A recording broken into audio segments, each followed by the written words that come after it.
Balikan po natin si Emil Sumangil, kaugnay pa rin ng operasyon ng Manila Police District. Emil? Yes, Jiggy, paumanhin at naputol ang aking linya sa panan ng Temporary Housing Building number 30.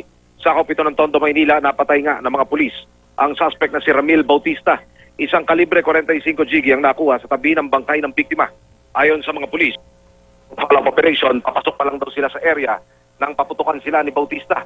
Wala na raw silang nagawa, kundi ang gumanti ng putok. Sa investigasyon, Jiggy, si Alias Badjao ang itinuturong nasa likod ng pamamaril kanina madaling araw sa lugar din na ito, kung saan dalawa katao ang sinamahan. Nakapanayam namin ang kinakasama ni Bautista at sinabi nitong maliraw ang pulisya sa investigasyon.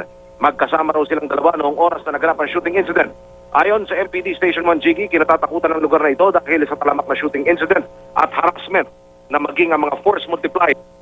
Ang barangay Tanod ay ilag rumisponde sa area na ito. Humiling ang barangay na sana'y malimit na magsagawa ng anti-crime operation sa lugar. Jiggy.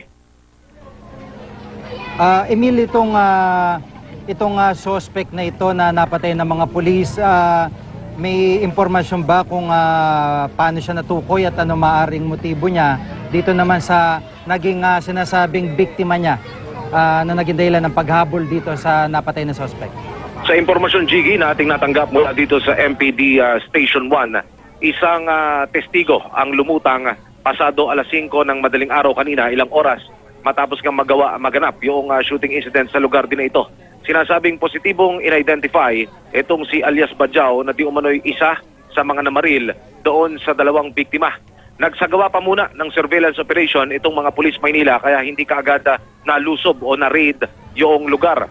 Ganap na alas 9 ng umaga, inilatag yung follow-up operation at sa pagkakataong iyon ay nadali nila itong si Bautista, itong si Alias Badjao. Subalit ayon doon sa statement nating natanggap mula dito sa mga pulis, lumaban daw ito at nagpaputok ng baril kaya wala na silang nagawa kundi at gumanti at mapatay sa operasyon itong suspect na si Bautista, Jiggy.